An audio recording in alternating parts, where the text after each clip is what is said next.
Hi friends, పచ్చి పనసకాయ ముక్కలతోటి కర్రీని ఎలా ప్రిపేర్ చేసుకోవచ్చో ఈ వీడియోలో షేర్ చేస్తున్నాను. రుచితో పాటు ఎన్నో ఆరోగ్య ప్రయోజనాలు ఉన్న ఈ రెసిపీ ఇంకా నేను చేసిన ప్రాసెస్ నచ్చితే లైక్ చేయండి ఫ్రెండ్స్. కొత్తగా చూస్తున్నవారు ప్లీజ్ సబ్స్క్రైబ్ మై ఛానల్. వెజిటేరియన్స్కి మాత్రమే కాకుండా నాన్ వెజ్ తినే వాళ్ళకు కూడా ఈ కర్రీ చాలా బాగా నచ్చుతుంది. పచ్చి పనసకాయతోటి చాలా రకాల రెసిపీస్ని చేసుకోవచ్చు. Welcome back to my channel Sujata's tasty kitchen. ఈ కర్రీ చేయడానికి మన అరచేయంతున్న లేత పనసకాయ పిందెని తీసుకోవాలి. చేతులకు నైఫ్కి నూనె అంటించి పనసకాయ పైన చెక్కును తీసి ముక్కలుగా కట్ చేసుకోవాలి. కటింగ్ ప్రాసెస్ చూసేయండి ఫ్రెండ్స్. ఇది నాతోటి కాదని మా వారు కట్ చేసి ఇచ్చారు. తొక్కలు తీసి పడేసి పనసకాయ పైన పొట్టులాగా తరిగి పనసపొట్టు కూర చేసుకోవచ్చు. ఇంకా పనసకాయ ముక్కలతోటి బిర్యానీ కూడా చాలా బాగుంటుంది. తొక్కలు తీసేసిన తర్వాత మధ్యలోకి కట్ చేసి కాడ తీసేసి నచ్చిన సైజులో ముక్కలుగా కట్ చేసుకోవాలి. మనకు పనసకాయ అందుబాటులో దొరికితే ఇలా చేసుకోవచ్చు.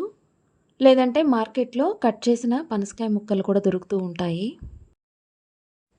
ఇలా కట్ చేసుకున్న ముక్కల్ని ఒకసారి నీళ్ళలో వేసి కడిగేసి తీసి స్టవ్ మీద గిన్నెలో నీళ్లు పెట్టి ఉప్పు పసుపు వేసి పనసకాయ ముక్కలు కూడా వేసి 5 నిమిషాల పాటు ఉడికించాలి. పనసకాయ ముక్కలు ఉడికించిన తర్వాత జాలీలోకి తీసి నీళ్లు వడపెట్టేసి పక్కన పెట్టి ఉంచుకోవాలి. ఇలా ఉడికించిన ముక్కల్ని నీళ్లు వడపెట్టేసి డబ్బాలో వేసి మూత పెట్టి ఫ్రీజర్లో పెట్టి 1 నెల రోజుల పాటు స్టోర్ చేసుకోవచ్చు. నెక్స్ట్ స్టవ్ మీద కుక్కర్ పెట్టి ఆయిల్ వేసి వేడైన తర్వాత తరిగిన ఉల్లిపాయ ముక్కలు వేసి వేయించుకోవాలి.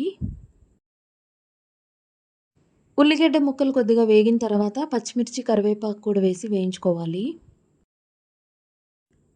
ఇప్పుడు ఇందులో అల్లం వెల్లుల్లి పేస్ట్ వేసి కలుపుతూ పచ్చివాసన పోయే వరకు వేయించుకోవాలి.